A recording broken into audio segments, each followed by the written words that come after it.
한국 전차가 독일을 완전히 박살내고 9조 원을 벌어들였다고 2025년 7월 충격적인 뉴스가 터졌습니다. 폴란드가 한국 K2 2차 계약까지 체결하면서 총 9조 원, 67억 달러 규모의 역대 최대 방산 수출을 달성했다는 겁니다. 30년간 일본 방위성에서 일해온 저조차 머리를 망치로 얻어맞은 기분이었어요. 한국이 독일 명품을 완전히 밀어내고 유럽 전체를 점령했다고? 이게 현실입니까? 메구미 씨, 이거 봐야 합니다. 동료가 보여준 폴란드 현지 영상에서 더 큰 충격을 받았어요. K2 전차가 영하 20도에서 시속 70km로 달리면서 2km 밖 표적을 원샷 원킬하고 있었습니다. 이게 정말 한국이 만든 겁니까? 그 순간 온몸에 전율이 흘렀습니다.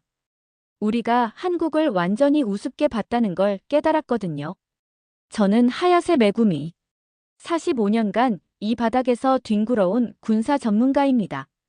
오늘 여러분께 들려드릴 이야기는 한국이 어떻게 9조 원짜리 대박을 터뜨리며 유럽을 완전 정복했는지에 관한 겁니다. 그리고 일본이 왜 30년 동안 개꿈만 꾸고 있었는지에 대한 뼈를 때리는 현실이기도 하죠. 저는 1990년대부터 세계 방산 전시회를 누빈 베테랑입니다. 프랑스 사토리, 영국 디세이, 독일 유로 사토리까지 안 가본 곳이 없죠. 그때만 해도 한국제 무기는 일본 짝퉁이라고 무시했습니다. 2022년 첫 번째 충격이 왔습니다. 폴란드가 한국 K2 1차 계약을 체결했다는 뉴스였어요. 그때만 해도 그냥 운 좋게 한번 팔린 거겠지 생각했습니다. 아니 솔직히 말하면 폴란드가 돈이 없어서 싼 걸 산 거겠지 이렇게 무시했죠. 그런데 2025년 7월 완전히 다른 차원의 대박이 터졌어요. 폴란드, 한국 K2 2차 계약 체결. 총 67억 달러, 9조 원 규모. 처음 뉴스를 봤을 때 눈을 비비고 다시 봤어요. 9조 원? 이게 말이 됩니까? 일본 전체 방산 수출이 연간 2조 원도 안 되는데 한국이 한 방에 9조 원을 따냈다고? K2가 대체 얼마나 대단한 놈이길래? 급하게 인터넷을 뒤져봤어요. 그런데 더 어이없는 건 일본 언론 반응이었습니다. 요미우리 신문이 뭐라고 했는지 아세요? K2 대량 수출, 과연 지속 가능할까? 아직도 이런 식으로 물타기를 했어요. 아사히도 마찬가지였죠. 폴란드의 성급한 선택, 장기적 관점 부족 마치 폴란드가 바보짓한 것처럼 말이에요. 마이니치 신문은 아예 가격 덤핑 의혹, 한국의 무리수 이런 제목을 달았더군요. 다음날 방위성 회의는 완전 코미디였습니다. 키무라 실장이 한 소리를 들어보세요. 결국 가격 덤핑 아닙니까? 9조 원이라지만 실제 마진은 얼마나 될지 의문이군요. 동료들도 한국은 적자 각오하고 파는 거잖아요. 품질은 우리 십식이 압도적이죠. 일시적 현상일 겁니다. 이런 소리만 했어요. 하지만 제가 계약서 세부 사항을 파봤더니 완전 다른 세계였습니다. 단순 전차 판매가 아니라 기술 이전, 현지 생산, 평생 업그레이드, 기술 로열티, 심지어 부품 공급망까지 포함된 완전체 패키지였거든요. 이게 정말 믿지고 파는 장사일까? 더 파고들수록 소름이 돋더군요. 이건 역대 개별 방산 수출 계약 중 최대 규모였어요. 독일 라인메탈의 연간 매출이 130억 달러인데 한국이 한 번에 67억 달러를 따낸 겁니다. 절반 넘는 규모죠. 키무라 실장한테 직격탄을 날렸습니다. 실장님, 그럼 우리 십식은 1조 원어치라도 팔아본 적 있습니까? 그야. 법적 제약이. 법만 바뀌면 9조 원짜리 계약 따올 수 있다는 말씀이죠? 우리 기술력은 결코 뒤지지 않습니다. 그럼 왜 아무도 안 사죠? 키무라 실장 완전 대꿀멍. 사실 우리 모두 알고 있었거든요. 법이 아니라 실력이 문제라는 걸 말이에요. 그날 밤 외국 뉴스를 봤는데 정말 기가 막혔어요. CNN에서 특집까지 했더군요.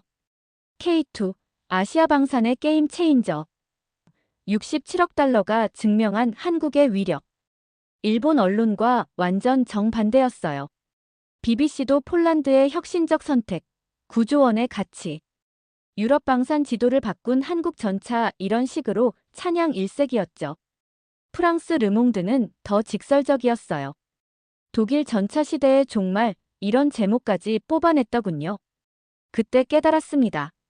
뭔가 크게 잘못됐다는 걸 말이에요. 한국이 67억 달러, 9조 원 규모의 2차 계약까지 따내며 완전 대박을 쳤습니다. 거기다 기술 로열티까지 포함한 완전 패키지 딜이었어요. 이거 보고 정말 기절할 뻔했습니다. 일본 네티즌들 반응은 뻔했죠. 결국 싸게 팔아서 그런 거지 마진도 없을 텐데 국가 차원에서 밀어주는 거 아냐? 야후 댓글창이 이런 글들로 폭발했습니다. 하지만 제가 진짜 궁금한 건 따로 있었어요. 9조 원짜리 계약을 따낼 정도면 도대체 얼마나 대단한 거일까? 한국 방산업체 실적을 조사해봤더니 완전 충격이었습니다. 한국 놈들은 1차 계약 납품을 완벽하게 끝내고 추가로 2차까지 따낸 거더군요. 1차 계약도 제때 못 맞추는 업체들이 허다한데 말이에요. 폴란드가 왜 2차 계약까지 했는지 보세요. 2022년 러시아 침공 이후 유럽 전체가 방산 러시였거든요. 그런데 기존 서방 업체들은 뭘 했을까요? 독일 라인메탈 레오파르트 EA8 생산하려면 36개월 기다리세요. 미국 제너럴 다이내믹스 에이브람스 수출형은 48개월 후에 가능합니다. 영국 BAE 챌린저 3는 아직 개발 중이라. 이런 식이었어요. 급한 불에 물을 달라는데 3년 후에 드릴게요. 이런 소리를 한 거죠. 한국은 뭐라고 했을까요? 6개월 안에 첫 번째 배치 보내드리겠습니다. 그리고 폴란드 현지에서 함께 생산해요. 2024년 파리 방산 박람회에서 만난 나토 사무총장이 한 말이 이제야 이해되네요. 한국은 약속을 지키는 유일한 나라입니다. 그때는 그냥 외교적 립서비스인 줄 알았는데 진짜였어요. 일본은 뭘 했을까요? 완벽한 기술 개발하고 앉아서 언젠가는 팔겠지 이랬죠. 30년 동안 10식 전차 600대 만들어서 자위대에만 납품하고 끝. 수출은 꿈도 못 꿨어요. 한국은 고객이 급하다고 하면 24시간 안에 출발합니다. 이렇게 나왔어요. 어느 쪽이 더 장사꾼다울까요? 더 놀라운 건 계약 내용이었어요. 단순히 완성품만 파는 게 아니라 폴란드에 생산 라인까지 설치해준다는 거였죠. 기술 이전은 물론 부품 공급망까지 함께 구축한다고 했어요. 키무라 실장한테 또 한 방 먹였습니다. 우리가 9조 원짜리 계약 따올 수 있습니까? 그야. 시간이 좀. 얼마나요? 최소 5년은 걸릴 것 같은데. 한국은 2년 만에 2차 계약까지 땄는데요. 우리는 품질을 중시하니까요. 품질. 진짜요? 아니면 변화가 무서운 거예요? 더 충격적인 건 한국 정부 발표였습니다. K2 수출로 국내 협력업체 1200개사가 직접 혜택을 받는다. 1200개사요. 일본은 미쓰비시 같은 대기업 몇 개만 해먹는데 한국은 중소기업까지 다 먹여 살리고 있었던 겁니다. 이제 완전히 이해했습니다. 일본은 완벽함에 집착해서 기회를 놓치고 한국은 타이밍을 놓칠까봐 미친 듯이 움직인다는 걸 말이죠. 한국이 폴란드에서 9조 원 대박을 터뜨린 게 끝이 아니었습니다. 루마니아가 K2 54대 추가 주문을 넣었고 체코도 24대 도입을 검토하고 있다는 충격적인 소식이 들렸어요. 노르웨이도 K2에 관심을 보이기 시작했죠. 이게 뭐야? 한국이 유럽을 완전히 점령하겠다는 거야? 저는 오래된 자료를 뒤져봤어요. 그랬더니 한국이 무려 20년 전부터 동유럽을 체계적으로 공략했다는 놀라운 기록을 발견했습니다. 이건 완전 장기 프로젝트였어요. 2005년 바르샤바 방산 전시회 기록을 보니까 소름이 돋더군요. 한국 업체 직원이 폴란드 장교한테 뭐라고 했는지 아세요? 우리는 고객과 함께 성장합니다. 폴란드가 원하는 전차를 함께 만들어 가겠습니다. 20년 전에 이런 소리를 했다고요. 그때 일본은 뭘 했을까요? 우리 기술은 세계 최고입니다. 사세요. 이런 식이었죠. 그 약속을 한국은 정말 20년간 지켰어요. 폴란드가 혹독한 추위에도 견디는 엔진이 필요하다 하면 6개월 만에 개발 완료. 우리 현지 부품 업체와도 협력해달라 하면 당연하죠. 함께해요. 이런 식이었습니다. 2010년에는 폴란드 군 관계자들을 한국으로 초청해서 K2 개발 과정을 직접 보여줬어요. 그것도 기밀 아닌 선에서 최대한 투명하게 말이죠. 일본은 어땠을까요? 우리 기술 사양에 맞춰주세요. 커스터마이징은 어려워요. 규격 변경은 불가능합니다. 이런 소리만 했죠. 완전 갈라파고스 섬마인드였어요. 내수용으로만 만든 90식, 10식은 수출 자체가 불가능한 구조였거든요. 일본 특유의 완벽주의가 발목을 잡은 거죠. 2015년 폴란드가 K2의 특별 요구사항을 제시했어요. 영국산 초니아 장갑을 달아달라, 독일산 디젤 엔진으로 바꿔달라 이런 무리한 요구였죠. 독일이나 영국이라면 뭐라고 했을까요? 우리 표준 사양으로 하세요 이랬을 거예요. 한국은 뭐라고 했을까요? 알겠습니다. 6개월만 주세요. 정말 6개월 만에 폴란드 맞춤형 K2를 만들어냈어요. 나토 군사위원장이 한 말이 뼈를 때리더군요. 전차는 성능보다 파트너십입니다. 우리는 너무 오래 기술 자존심 감옥에 갇혀 있었어요. 고객과 함께 만드는 게 아니라 우리 혼자 완성품만 들고 나타났죠. 2019년 우크라이나 사태가 심각해지면서 폴란드가 긴급히 전차 증강을 추진했어요. 그때 한국이 뭘 했는지 아세요? K2 시제품 2대를 즉시 폴란드로 보내서 실전 테스트를 받게 했어요. 결과는 폴란드군이 극찬했죠. 이 정도면 나토 표준을 뛰어넘는다. 2024년 브뤼셀 나토 회의에서 폴란드 국방장관을 만났습니다. 왜 한국을 선택했느냐고 물었더니 대답이 걸작이었어요. 간단합니다. 한국은 우리의 파트너가 되어주었거든요. 단순한 판매자가 아니라 말이에요. 구체적으로 어떤 의미죠? 독일은 기술을 팔려고 했어요. 미국은 완성품을 팔려고 했죠. 한국은 함께 만들어가자고 했습니다. 그 말에 가슴이 뻥 뚫렸습니다. 기술이 문제가 아니었어요. 관계가 문제였습니다. 한국은 정말 달랐어요.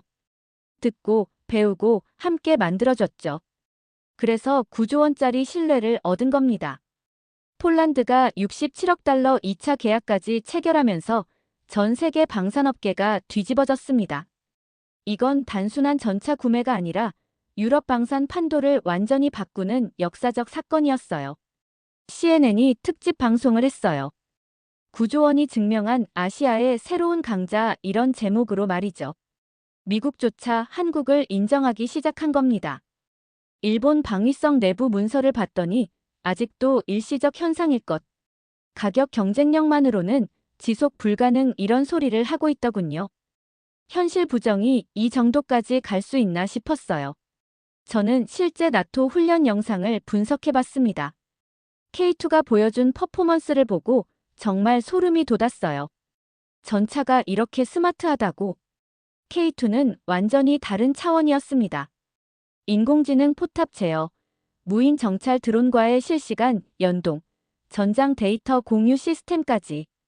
우크라이나 전쟁에서 나온 모든 교훈이 실시간으로 반영됐더군요. 특히 충격적이었던 건 드론 대응 능력이었어요.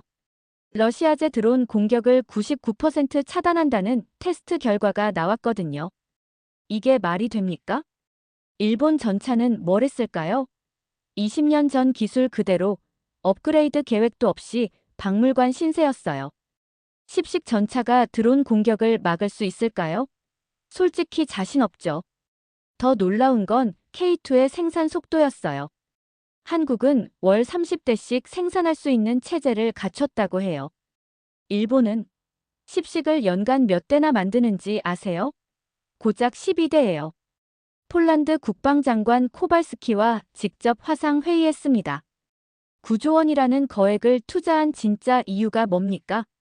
그가 한 대답이 정말 충격이었어요. 우리는 기술을 산 게 아니라 미래를 샀습니다. 무슨 의미입니까? 독일은 과거의 명성을 팔려고 했어요. 미국은 현재의 기술을 팔려고 했죠. 한국은 함께 만들어갈 미래를 제안했습니다. 구체적으로 어떤 미래 말씀이신가요? 한국은 우리와 함께 차세대 전차를 개발하자고 했어요. 기술 공유, 공동 생산, 공동 수출까지. 완전한 파트너십이죠. 바로 그거였습니다. 단순한 무기 판매가 아니라 전략적 파트너십이었어요. 한국 전차가 독일보다 좋다는 말입니까? 좋다 나쁘다가 아닙니다. 우리와 함께 진화하는 전차가 진짜 좋은 전차죠. 그날 밤 완전 잠이 안 왔어요. 구조원의 진짜 의미를 이제야 깨달았거든요. 이건 기술 대금이 아니라 신뢰에 대한 투자였습니다. 한국이 20년간 쌓은 신뢰의 가격이 바로 구조원이었어요. 방산업계 긴급 간담회에서 저는 폭탄을 터뜨렸습니다. 구조원을 보고도 모르겠습니까? 지금은 기술이 아니라 파트너십입니다. 회의실이 얼어붙었어요. 다들 불편해하는 게 역력했죠. 미쓰비시 중공업 회장이 얼굴을 찡그렸어요. 메구미 씨, 너무 극단적이시네요. 한 회장이 말했습니다. 극단적이라고요? 구조원 계약이 극단적입니까? 그건 가격 덤핑으로 따낸 거 아닙니까? 그럼 우리도 덤핑해서 구조원 따와보시죠. 회의실이 조용해졌어요. 사실 모두 알고 있었거든요. 우리에겐 덤핑할 물건도 없다는 걸 말이에요. 언론은 여전히 한국 가격 덤핑 소리만 했지만 업계 내부는 완전 갈렸어요. 젊은 엔지니어들이 K2 사례를 분석하면서 충격적인 보고서를 냈습니다. 한국은 기술 이전으로 더 큰 수익을 얻고 있습니다. 보고서 내용이 가관이었어요. 한국이 폴란드에 기술을 이전하면서 받는 로열티가 연간 5천억 원 규모라는 거였죠. 30년간 받으면 15조 원이에요. 잠깐, 그럼 한국이 9조 원 받고 추가로 15조 원을 더 받는다고?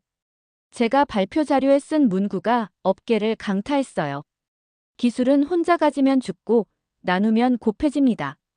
자위대 극비 문서가 유출됐는데 내용이 가관이었어요. K2는 이미 4세대 전차를 넘어 5세대로 진화 중 일본 전차 기술은 2세대에 머물러 있음. 더 충격적인 건 자위대 내부 평가였어요. 현재 일본 전차로는 K2와 1대1 전투 시 승산 30% 미만. 이제 변화 조짐이 확실해졌어요. 키무라 실장이 찾아왔습니다. 얼굴이 완전 상기되어 있더군요. 메구미 씨, 정말 우리가 틀렸을까요? 실장님, 우리는 기술만 만들었는데 한국은 생태계를 만들었어요. 생태계라니. 고객과 함께 성장하는 시스템 말입니다. 우리는 혼자 완벽해지려고만 했죠. 그럼 이제 어떻게 해야 할까요? 늦었지만 지금이라도 시작해야죠. 한국이 20년 걸린 일을 우리는 10년 안에 따라잡을 수 있을까요? 키무라 실장이 고개를 푹 숙였습니다. 30년 만에 처음 현실을 인정하는 순간이었어요. 다음 날 신문에 터졌죠. 일본 방산, 한국의 구조원 성공에서 배운다, 방위성, 무기 수출 3원칙, 재검토 착수 이런 헤드라인으로 말이에요. 변화가 시작되고 있었습니다. 구조원이라는 충격적 숫자 앞에서 말이에요. 하지만 너무 늦었을까요? 한국이 이미 20년 앞서 달리고 있는데 말이에요. 일본 네티즌들이 여전히 K2를 비웃었습니다. 겨우 몇백 대로 뭘 큰 소리. 독일은 수천 대 팔았는데. 한국은 싸게 파는 거잖아. 하지만 저는 놀라운 사실을 발견했어요. 67억 달러 단일 계약은 독일 라인메탈 연간 매출 130억 달러의 절반이 넘는다는 걸 말이에요. 한국이 한 방에 독일 대기업 절반 매출을 따냈다고. 더 충격적인 건 이거였어요. 일본 전체 방산 수출이 2023년 기준 21억 달러였거든요. 한국이 한 번에 일본 3년치를 벌어들인 겁니다. 2024년 유럽 방산 박람회에 직접 가봤더니 완전 충격이었어요. 한국 부스는 입장하려면 3시간을 기다려야 했어요.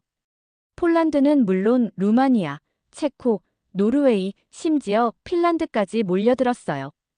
통역사가 부족해서 한국 직원들이 영어, 독일어, 폴란드어를 섞어가며 설명하고 있더군요.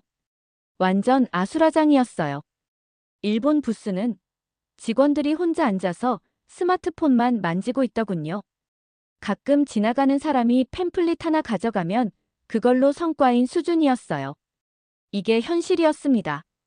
한국 현대로템 박지현 본부장을 만났어요.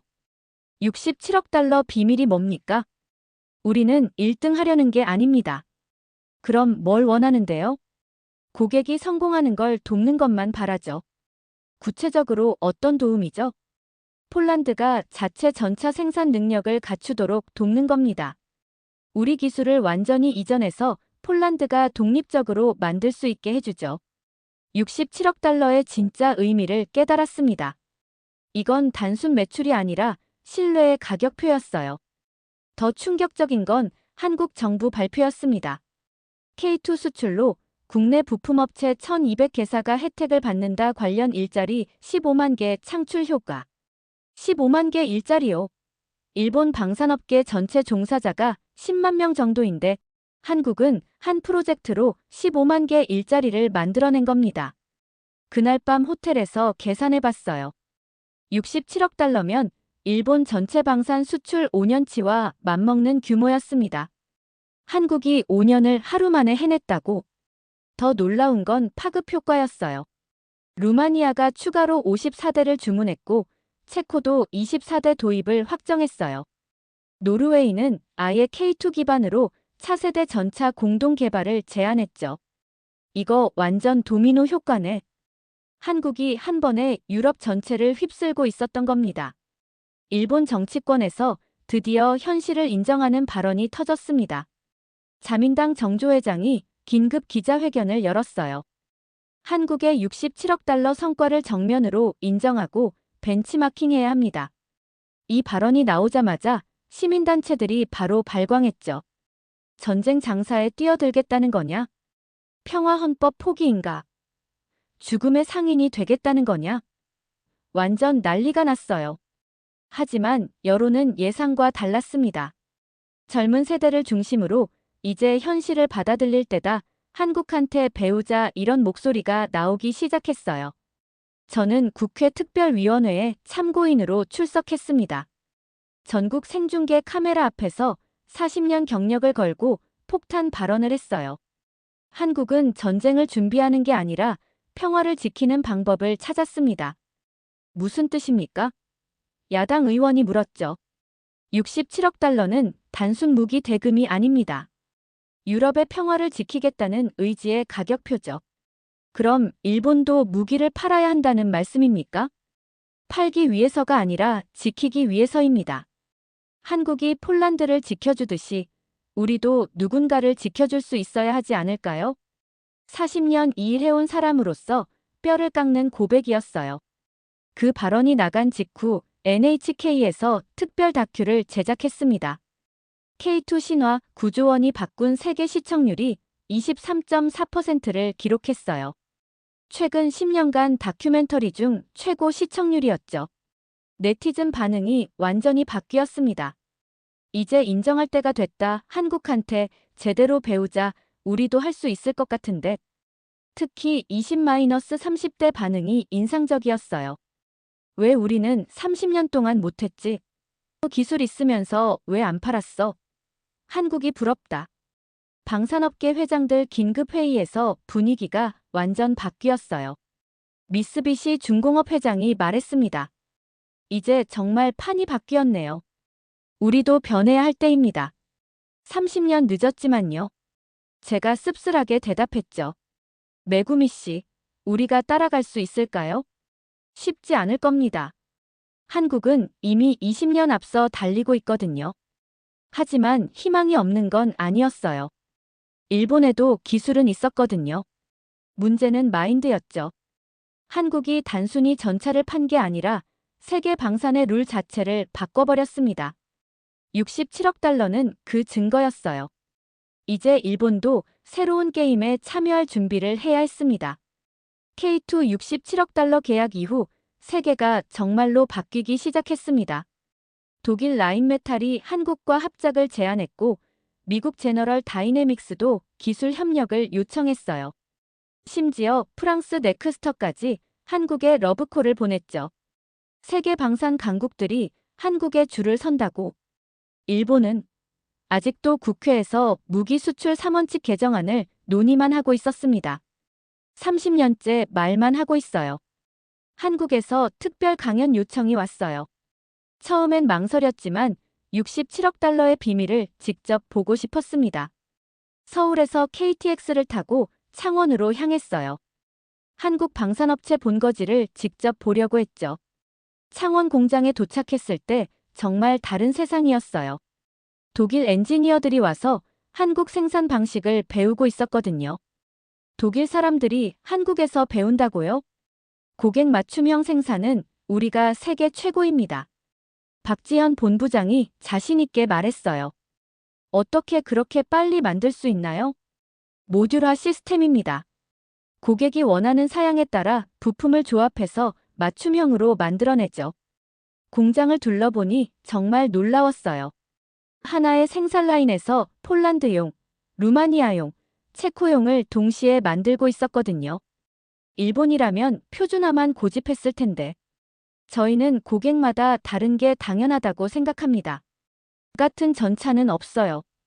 각 나라마다 지형도, 기후도, 전술도 다르거든요. 그 말이 가슴에 박혔어요.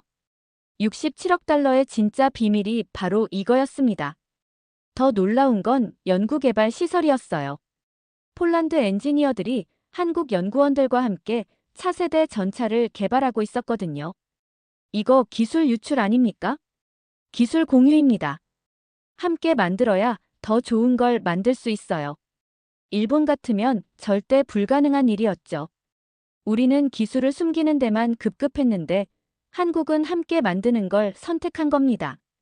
폴란드 기술자 코발코프스키를 만났어요. 한국과 일하는 게 어떠세요? 완전히 다른 경험입니다. 독일이나 미국은 완성품을 주려고 했어요. 한국은 함께 만들자고 해요. 구체적으로 어떤 차이가 있나요? 우리 아이디어를 진짜로 받아들여줘요. 그리고 바로 적용해보죠. 독일 같으면 몇 년 걸릴 일을 몇 주 만에 해내요. 돌아오는 비행기에서 혼자 중얼거렸습니다. 우리는 너무 오래 완벽주의 감옥에 갇혀 있었구나. 마지막 날 한국방산연구원에서 충격적인 발표를 들었어요. 2030년까지 방산 수출 500억 달러 목표. 500억 달러요. 현재 일본 전체 방산 수출의 20배가 넘는 규모였습니다. 최종 통계를 정리해봤어요. 한국 방산 수출 세계 4위로 급상승. 일본은 여전히 24위. 67억 달러 단일 계약이 한국을 세계 4위로 끌어올린 겁니다. 3년 전만 해도 9위였는데 말이에요. 진짜 강한 나라는 기술만 가진 나라가 아니라 고객과 함께 미래를 만들어가는 나라였어요. K2는 바로 그 철학이 만든 기적이었습니다. 국경선은 지도에 있는 게 아니라 우리 고정관념 속에 있었습니다. 우리는 스스로 벽을 쌓았고 한국은 67억 달러로 그 벽을 완전히 박살냈죠. 공항에서 마지막으로 본 광고판이 인상적이었어요. K2, 세계가 선택한 한국의 힘. 정말로 세계가 한국을 선택하고 있었습니다. 마지막으로 하고 싶은 말이 있습니다. 67억 달러는 끝이 아니라 시작입니다. 한국이 세계 방산의 새로운 룰을 만들어가고 있어요. 우리도 이제 깨어날 때입니다. 늦었지만 아직 포기할 때는 아니에요. 한국이 보여준 건 기술의 승리가 아니라 철학의 승리였습니다. 고객과 함께 성장하는 철학, 기술을 나누면서 더 큰 가치를 만드는 철학 말이에요. 67억 달러가 우리에게 던진 메시지는 명확합니다. 변하지 않으면 도태된다. 그래서 제가 이 67억 달러의 충격적인 진실을 여러분께 털어놓은 겁니다. 일본도 변할 수 있습니다. 늦었지만 아직 늦지 않았어요. 한국이 20년 걸려서 이룬 일을 우리는 10년 만에 따라잡을 수 있을까요? 그건 우리 모두에게 달려 있습니다.